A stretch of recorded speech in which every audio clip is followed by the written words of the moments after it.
तू चपाती कशी बनली आहेस? त्याची अजून एक मोठी गोष्ट आहे.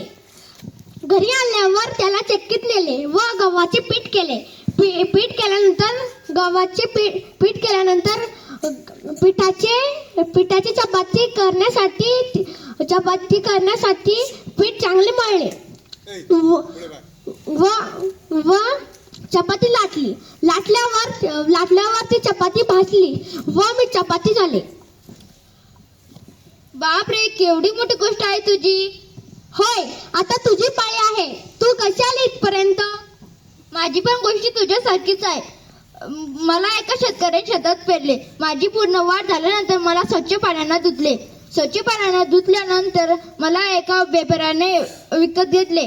तेथून तो गाडीवर घरोघरी जाऊन विकले आणि या घरच्या मालकाने मला विकत घेतले. तर तुला जसं शिजवलं तसं मला तुला जसं भाजवलं तसं मला शिजवलं व शिजवल्यानंतर मी अशी ताटात आले. धन्यवाद.